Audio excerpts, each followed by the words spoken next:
देश और दुनिया की सबसे मशहूर कहानियाँ हिंदी में रोशनी के संग। चलिए शुरू करते हैं आज की कहानी। हमारे सभी श्रोताओं को मेरा प्यार भरा नमस्कार। दोस्तों, आशा करती हूँ कि धर्मवीर भारती जी द्वारा लिखा गया नॉवल गुनाहों का देवता आपको पसंद आ रहा होगा। मैं आज आपके लिए लेकर आई हूँ इसका भाग 5। तो चलिए बिना किसी विलंब के शुरू करते हैं हमारी आज की मुलाकात। मैं हूँ रोशनी और आप सुन रहे हैं बातचीत and short stories with Roshni. Chapter 7। एक गमकदे की शाम, मन उदास, तबीयत उचटी सी, सितारों की रोशनी फीकी लग रही थी। मार्च की शुरुआत थी और फिर भी जाने शाम इतनी गर्म थी या सुधा को ही इतनी बेचैनी लग रही थी। पहले वह जाकर सामने के लॉन में बैठी, लेकिन सामने के मौलसिरी के पेड़ में छोटे छोटे गौरैयों ने मिलकर इतनी जोर से चहचहाना शुरू किया कि उसकी तबीयत घबरा उठी। वह इस वक्त एकांत चाहती थी और सबसे बढ़कर सन्नाटा चाहती थी, जहां कोई न बोले, कोई बात न करे, सभी खामोशी में डूबे हुए हों। वह उठकर टहलने लगी और जब लगा कि पैरों में ताकत ही नहीं रही तो फिर लेट गई हरी हरी घास पर। मंगलवार की शाम थी और अभी तक पापा नहीं आए थे। आना तो दूर, पापा या चंदर के हाथ के एक पुर्जे के लिए वह तरस गई थी। किसी ने यह भी नहीं लिखा कि वे लोग कहाँ रह गए हैं या कब तक आएंगे। किसी को भी सुधा का ख्याल नहीं। शनिवार या इतवार को तो हर रोज खाना खाते वक्त वह रोई। चाय पीना तो उसने उसी दिन से छोड़ दिया था और सोमवार को सुबह पापा नहीं आए तो वह इतना फूट फूट कर रोई कि महाराजिन को सिंकती हुई रोटी छोड़कर चूल्हे की आंच निकालकर सुधा को समझाने आना पड़ा। और सुधा की रुलाई देखकर तो महाराजिन के हाथ पांव ढीले हो गए थे। उसकी सारी डांट हवा हो गई थी और वह सुधा का मुंह ही मुंह देखती थी। कल से कॉलेज भी नहीं गई थी और दोनों दिन इंतजार करती रही कि कहीं दोपहर को पापा ना आ जाएं। गेसु से भी 2 दिन से मुलाकात नहीं हुई थी, लेकिन मंगल को दोपहर तक जब कोई खबर ना आई तो उसकी घबराहट बेकाबू हो गई।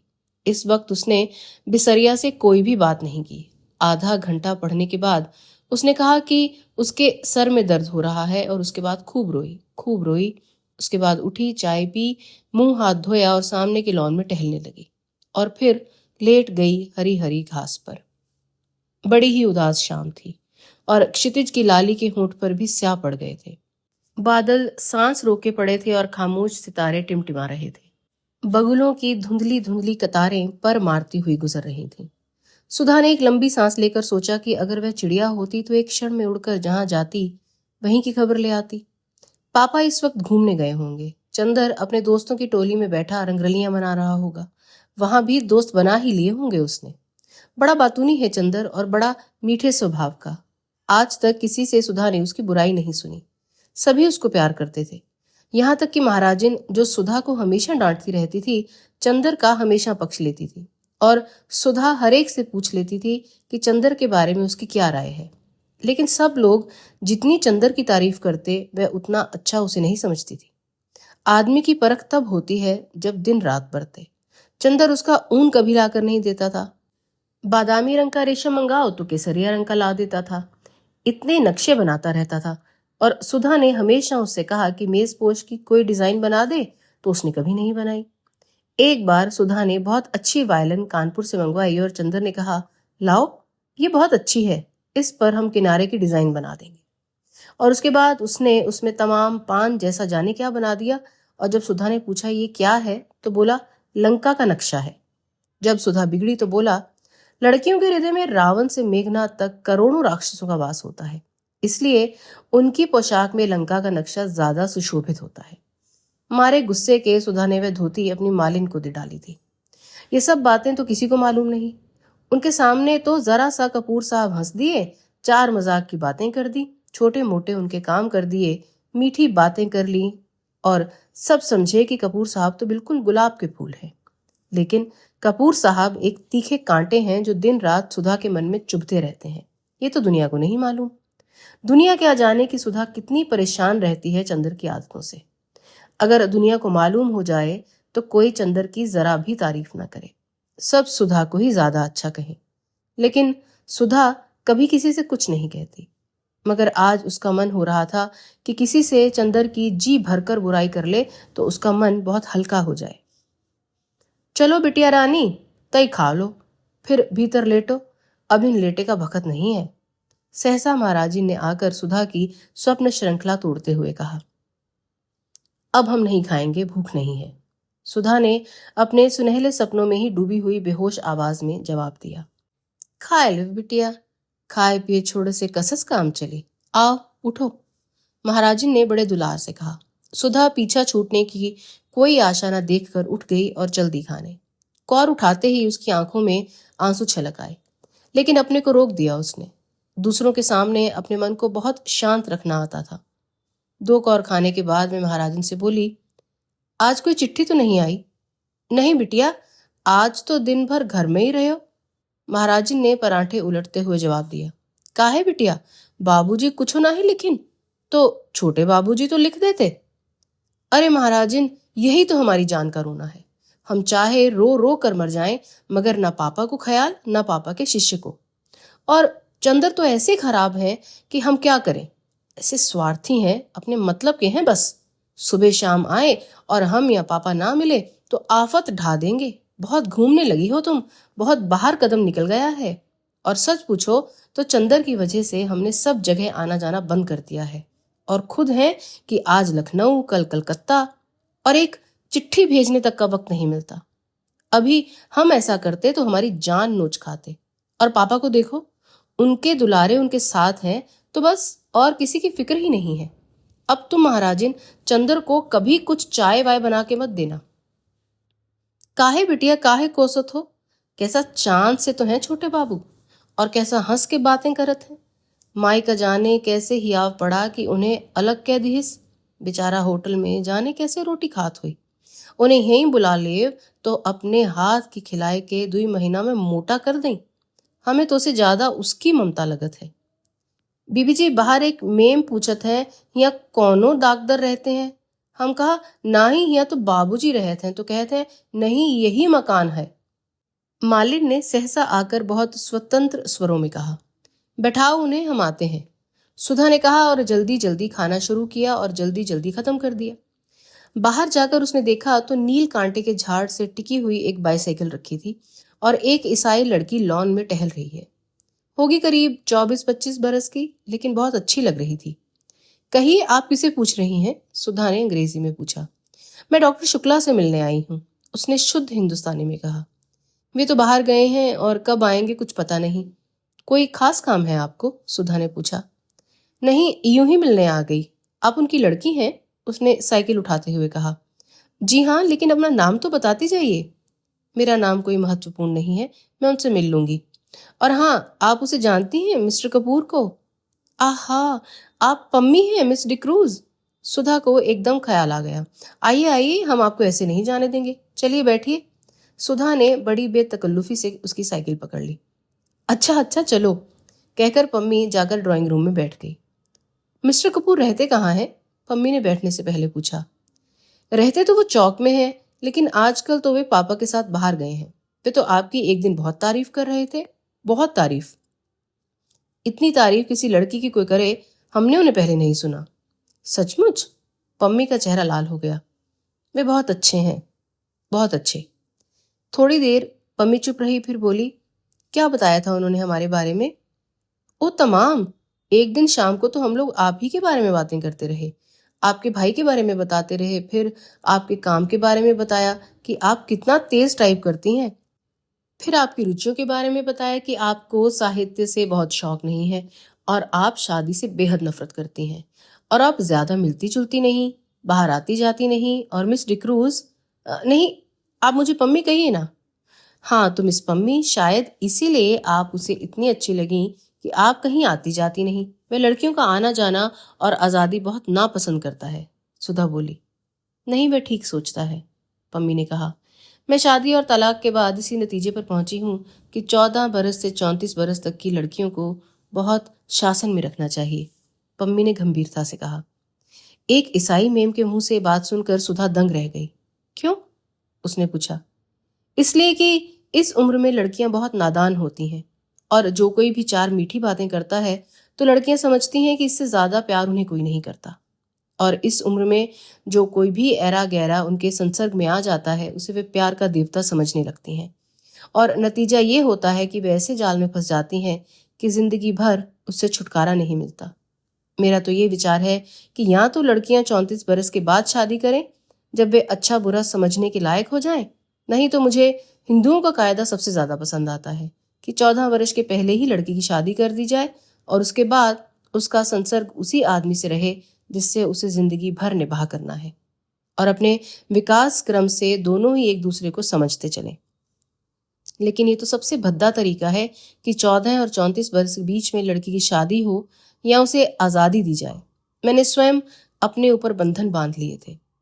तुम्हारी तो शादी अभी नहीं हुई? नहीं।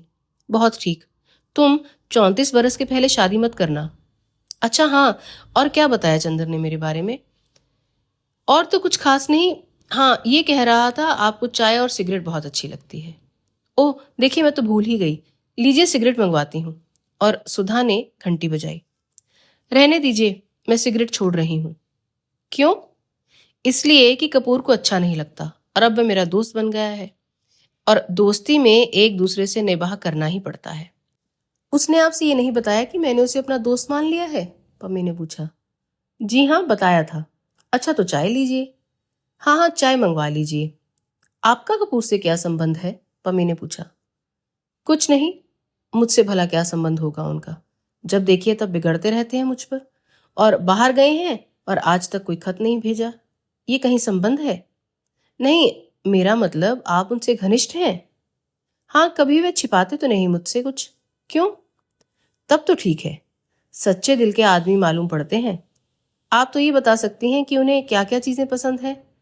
हाँ, उन्हें कविता पसंद है। बस कविता के बारे में बात ना कीजिए, कविता सुना दीजिए उन्हें, या कविता की किताब दे दीजिए। और उनको सुबह घूमना पसंद है, रात को गंगा जी की सैर करना पसंद है, सिनेमा तो बेहद पसंद है। और क्या? चाय की पत्ती का हलवा पसंद है। ये क्या होता है? मेरा मतलब बिना दूध की चाय उन्हें पसंद है। अच्छा अच्छा, देखिए आप सोचेंगी कि मैं इस तरह मिस्टर कपूर के बारे में पूछ रही हूँ जैसे मैं कोई जासूस हूँ, लेकिन असल में बात को बता देती हूँ। मैं पिछले 2-3 साल से अकेली रहती रही, किसी से भी नहीं मिलती जुलती थी। उस दिन मिस्टर कपूर गए तो पता नहीं क्यों मुझ पर क्या प्रभाव पड़ा। उनको देखकर ऐसा लगा कि ये आदमी है जिसके दिल में सच्चाई है, जो आदमियों में बिल्कुल नहीं होती। तभी मैंने सोचा इनसे दोस्ती कर लूं। लेकिन चूंकि एक बार दोस्ती करके विवाह और विवाह के बाद अलगाव में भोग चुकी हूं, इसलिए उनके बारे में पूरी जांच पड़ताल कर लेना चाहती हूँ। लेकिन दोस्त तो बना ही चुकी हूँ। चाय आ गई थी और पम्मी ने सुधा के प्याले में चाय ढाली। ना, मैं तो अभी खाना खा चुकी हूँ, सुधा बोली। पम्मी ने 2-3 चुस्कियों के बाद कहा, आपके बारे में चंद्र ने मुझसे कुछ कहा था। कहा होगा, सुधा मुंह बिगाड़ कर बोली। मेरी बुराई कर रहे होंगे और क्या। पम्मी चाय के प्याले से उठते हुए धुएं को देखती हुई अपनी ही ख्याल में डूबी थी। थोड़ी देर बाद बोली, मेरा अनुमान गलत नहीं होता। मैंने कपूर को देखते ही समझ लिया था कि यही मेरे लिए उपयुक्त मित्र है। मैंने कविता पढ़नी बहुत दिनों से छोड़ दी, लेकिन किसी कवित्री ने, शायद मिसेस ब्राउनी ने कहीं लिखा था कि वह मेरी जिंदगी में रोशनी बनकर आया। उसे देखते ही मैं समझ गई कि ये वह आदमी है जिसके हाथ में मेरे दिल के सभी राज सुरक्षित रहेंगे। वह खेल नहीं करेगा और प्यार भी नहीं करेगा। जिंदगी में आकर भी जिंदगी से दूर और सपनों में बंधकर भी सपनों से अलग। ये बात कपूर पर बहुत लागू होती है। माफ करना मिस सुधा, मैं आपसे इसलिए कह रही हूँ कि आप इनकी घनिष्ठ हैं और आप उन्हें बतला देंगी मेरा क्या ख्याल है उनके बारे में। अच्छा, अब मैं चलूंगी। बैठिए ना, सुधा बोली। नहीं, मेरा भाई अकेला खाना खाने के लिए मेरा इंतजार कर रहा होगा। उठते हुए पम्मी ने कहा, आप बहुत अच्छी हैं। इस वक्त आप आई तो मैं थोड़ी सी चिंता भूल गई, वरना मैं 3 दिन से उदास थी। बैठिए, कुछ और चंद्र के बारे में बताइए ना। अब नहीं, वह अपने ढंग का अकेला आदमी है, ये मैं कह सकती हूँ। और तुम्हारी आंखें बड़ी सुंदर हैं, देखूं? और छोटे बच्चे की तरह उसके मुंह को हथेलियों से ऊपर उठाकर पम्मी ने कहा, बहुत सुंदर आंखें हैं। माफ करना, मैं कपूर से भी इतनी ही बेतकल्लुफ हूँ। सुधा झेप गई और उसने आंखें नीची कर ली। पम्मी ने अपनी साइकिल उठाते हुए कहा, कपूर के साथ आप आइएगा। और आपने कहा था कपूर को कविता पसंद है? जी हाँ, गुड नाइट। जब पम्मी बंगले पर पहुंची तो उसकी साइकिल के करियर में अंग्रेजी कविता के 5-6 ग्रंथ बंधे थे। 8 बज चुके थे। सुधा जाकर अपने बिस्तर पर लेटकर पढ़ने लगी। अंग्रेजी कविता पढ़ रही थी। अंग्रेजी लड़कियां कितनी आजाद और स्वच्छंद होती होंगी, जब पम्मी जो ईसाई है इतनी आजाद है। उसने सोचा, और पम्मी कितनी अच्छी है। उसकी बेतकल्लुफी में भोलापन तो नहीं है, पर सरलता बेहद है। बड़ा साफ दिल है, कुछ छिपाना नहीं जानती। और सुधा से सिर्फ 5-6 साल बड़ी है, लेकिन सुधा उसके सामने बच्ची लगती है। कितना जानती है पम्मी, और कितनी अच्छी समझ है उसकी। और चंदर की तारीफ करते नहीं थकती। चंदर के लिए उसने सिगरेट छोड़ दी। चंदर उसका दोस्त है। इतनी पढ़ी लिखी लड़की के लिए रोशनी का देवदूत है। सचमुच चंदर पर सुधा को गर्व है, और उसी चंदर से वह लड़ झगड़ लेती है। इतनी मान मनुहार कर लेती है, और चंदर सब बर्दाश्त कर लेता है, वरना चंदर के इतने बड़े बड़े दोस्त हैं, और चंदर की कितनी इज्जत है। अगर चंदर चाहे तो सुधा की रत्ती भर परवाह न करे, लेकिन चंदर सुधा की भली बुरी बात बर्दाश्त कर लेता है। और वह कितना परेशान करती रहती है चंदर को। कभी अगर सचमुच चंदर बहुत नाराज हो गया और सचमुच हमेशा के लिए बोलना छोड़ दे, तब क्या होगा? या चंदर यहां से कहीं चला जाए, तब क्या होगा? खैर, चंदर जाएगा तो नहीं इलाहाबाद छोड़कर, लेकिन अगर वह खुद कहीं चली गई, तब क्या होगा? वह कहाँ जाएगी? अरे, पापा को मनाना तो बाएं हाथ का खेल है, और ऐसा प्यार वह करेगी नहीं कि शादी करनी पड़े। लेकिन ये सब तो ठीक है, चंदर ने चिट्ठी क्यों नहीं भेजी? क्या नाराज होकर गया है? जाते वक्त सुधा ने परेशान तो बहुत किया था। होल्डॉल की पेटी का बक्सुआ खोल दिया था, और उठाते ही चंदर के हाथ से सब कपड़े बिखर गए। चंदर कुछ बोला नहीं, लेकिन जाते समय उसने सुधा को डांटा भी नहीं, और ना यही समझाया कि घर का ख्याल रखना, अकेले मत घूमना, महाराजन से लड़ना मत, पढ़ती रहना। इससे सुधा समझ तो गई कि वह नाराज है, लेकिन कुछ कहा नहीं। लेकिन चंदर को खत तो भेजना चाहिए था, चाहे गुस्से का ही खत क्यों ना होता। बिना खत के मन उसका कितना घबरा रहा है। और क्या चंदर को मालूम नहीं होगा? ये कैसे हो सकता है? जब इतनी दूर बैठे हुए सुधा को मालूम हो गया कि चंदर नाखुश है, तो क्या चंदर को नहीं मालूम होगा कि सुधा का मन उदास हो गया है? जरूर मालूम होगा। सोचते सोचते उसे जाने कब नींद आ गई, और नींद में उसे पापा या चंदर की चिट्ठी मिली या नहीं, ये तो नहीं मालूम। लेकिन इतना जरूर है कि जैसे ये सारी सृष्टि एक बिंदु से बनी और एक बिंदु में समा गई, उसी तरह सुधा की ये भादों की घटाएं, जैसे फैली हुई बेचैनी और गीली उदासी, एक चंदर के ध्यान से उठी और उसी में समा गई। चैप्टर 8। दूसरे दिन सुबह सुधा आंगन में बैठी हुई आलू छील रही थी और चंदर का इंतजार कर रही थी। उसी दिन रात को पापा आ गए थे, और दूसरे दिन सुबह बुआ जी और बिनती। सुधी, किसी ने इतने प्यार से पुकारा कि हवाओं में रस भर गया। अच्छा, आ गए चंदर? सुधा आलू छोड़कर उठ बैठी। क्या लाए हमारे लिए लखनऊ से? बहुत कुछ सुधा। क्या है सुधा?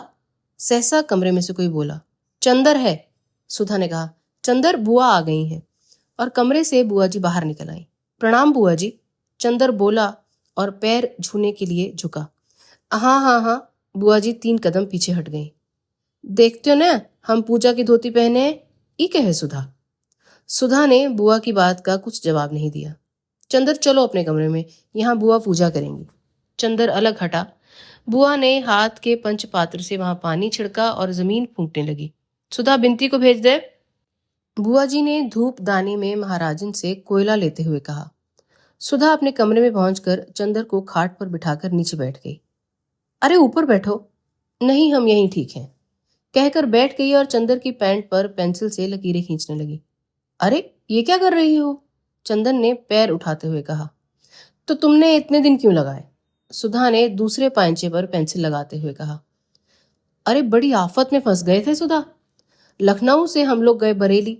वहां एक उत्सव में हम लोग भी गए और मिनिस्टर भी पहुंचे। कुछ सोशलिस्ट, कम्युनिस्ट और मजदूरों ने विरोध प्रदर्शन किया। फिर तो पुलिस वालों और मजदूरों में जमकर लड़ाई हुई। वह तो कहो, एक बेचारा सोशलिस्ट लड़का था, कैलाश मिश्रा, उसने हम लोगों की जान बचाई, वरना पापा और हम दोनों ही अस्पताल में होते। अच्छा, पापा ने हमें कुछ बताया नहीं। सुधा घबराकर बोली और बड़ी देर तक बरेली उपद्रव और कैलाश मिश्रा की बात करती रही। अरे ये बाहर गा कौन रहा है? चंदर ने पूछा। बाहर से कोई गाता हुआ आ रहा था।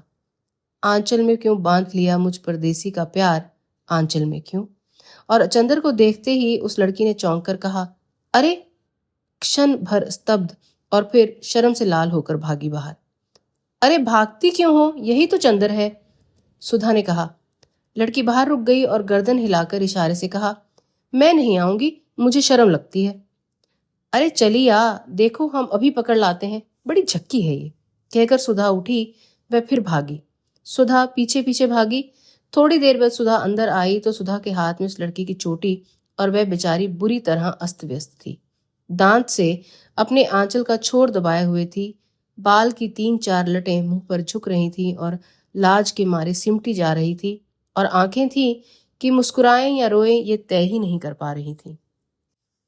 देखो चंदर, देखो, सुधा हाँफ रही थी। यही है बिनती, मुटकी कहेंगी, इतनी मोटी है कि दम निकल गया हमारा। सुधा बुरी तरह हाँफ रही थी। चंदर ने देखा बेचारी की बुरी हालत थी। मोटी तो बहुत नहीं थी, पर हाँ, गांव की तंदुरुस्ती थी। लाल चेहरा जिसे शर्म ने तो दूना बना दिया था। एक हाथ से अपनी चोटी पकड़े थी, दूसरी से अपने कपड़े ठीक कर रही थी और दांत से आंचल पकड़े। छोड़ दो उसे, ये क्या है सुधा, बड़ी जंगली हो तुम, चंदर ने डांट कर कहा। जंगली मैं हूं या ये? चोटी छोड़कर सुधा बोली। ये देखो, दांत काट लिया है इसने। सचमुच सुधा के कंधे पर दांत के निशान बने हुए थे। चंदर इस संभावना पर बेतहाशा हंसने लगा कि इतनी बड़ी लड़की दांत काट सकती है। क्यों जी, इतनी बड़ी हो गई और दांत काटती हो? उसकी हंसी रुक नहीं रही थी। सचमुच ये तो बड़े मजे की लड़की है। बिनती है इसका नाम। क्यों रे, महुआ बीनती थी क्या वहां, जो बुआ जी ने बिनती नाम रखा है? वह पल्ला ठीक से ओढ़ चुकी थी। बोली, नमस्ते। चंदर और सुधा दोनों हंस पड़े। अब इतनी देर बाद याद आई? चंदर और भी हंसने लगा। बिनती, ए बिनती, बुआ की आवाज आई। बिनती ने सुधा की ओर देखा और चली गई। और कहो सुधी, चंदर बोला, क्या हाल चाल रहा यहाँ? फिर भी एक चिट्ठी भी तो नहीं लिखी तुमने, सुधा बड़ी शिकायत के स्वर में बोली।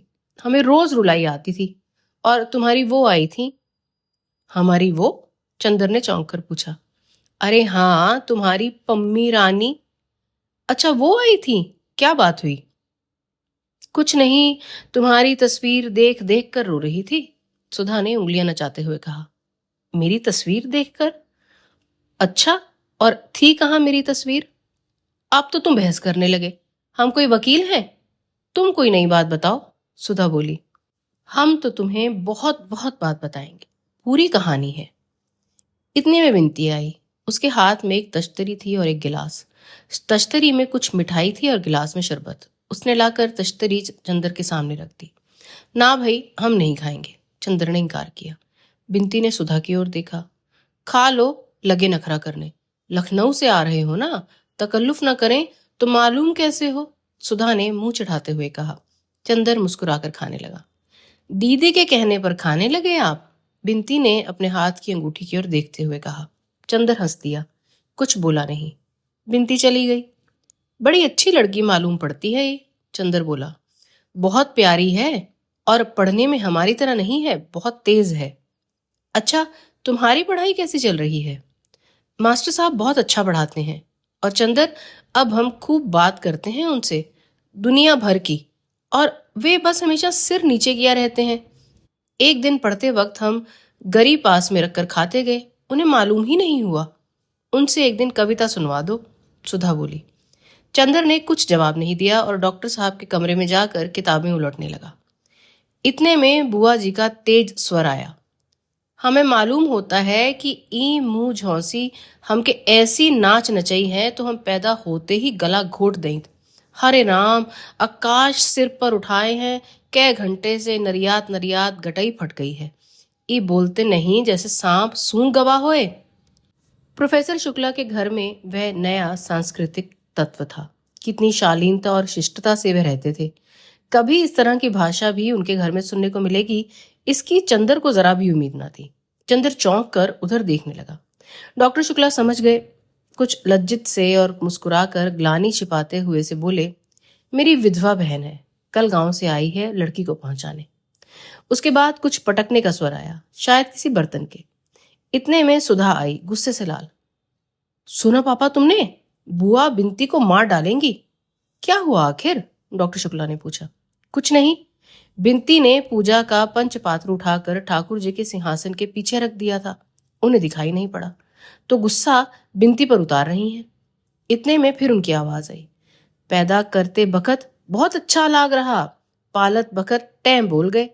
मर गए रहे हो तो आपन संतानों अपने साथ ले जाते हो, हमारे मूड पर ही हत्या काहे डाल गए हो? ऐसी कुलच्छन है कि पैदा होते इन बाप को खाए गई।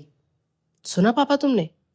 चलो हम चलते हैं, डॉक्टर शुक्ला ने कहा। सुधा वहीं रह गई। चंदर से बोली, ऐसा बुरा स्वभाव है बुआ का कि बस, बिनती ऐसी है कि इतना बर्दाश्त कर लेती है। बुआ ने ठाकुर जी का सिंहासन साफ करते हुए कहा, रोबत काहे हो? कौन तुम्हारे माई बाप को गरियावा है कि अंसुआ ढरकाए रही हो? ये सब चोचला अपने को दिखाओ जाके। 2 महीना और है, अब इनसे उधियानी न जाओ। अब अभद्रता सीमा पार कर चुकी थी। बिनती, चलो कमरे के अंदर, हटो सामने से। डॉक्टर शुक्ला डांट कर बोले, अब ये चरखा बंद होगा या नहीं? कुछ शर्म हया है या नहीं तुम में? बिनती सिसकते हुए अंदर भाग गई। स्टडी रूम में देखा कि चंदर है तो उल्टे पांव लौट आई सुधा के कमरे में और फूट फूट कर रोने लगी। डॉक्टर शुक्ला लौट आए। अब हम ये सब करें कि अपना काम करें? अच्छा, कल से घर में महाभारत मचा रखा है, कब जाएंगी ये सुधा? कल जाएंगी पापा, अब बिनती को कभी मत भेजना इनके पास, सुधा ने गुस्से भरे स्वर में कहा। अच्छा जाओ, हमारा खाना परसो। चंदर तुम अपना काम यहाँ करो, यहाँ शोर ज्यादा हो तो तुम लाइब्रेरी में चले जाना, आज भर की तकलीफ है। चंदर ने अपनी कुछ किताबें उठाई और उसने चला जाना ही ठीक समझा। सुधा खाना परोसने चली गई। बिनती रो रो कर और तकिए पर सिर पटक कर अपनी कुंठा और दुख उतार रही थी। बुआ घंटी बजा रही थी, दबी जबान जाने क्या बकती जा रही थी। ये घंटी के भक्ति भावना भरे मधुर स्वर में सुनाई नहीं देता था। तो दोस्तों, यहीं समाप्त होता है चैप्टर 8 और हमारी आज की मुलाकात भी। जल्द ही आपसे मिलूंगी इस कहानी का अगला भाग लेकर। तब तक आप हमसे जुड़े रहिए और हमें सुनते रहिए।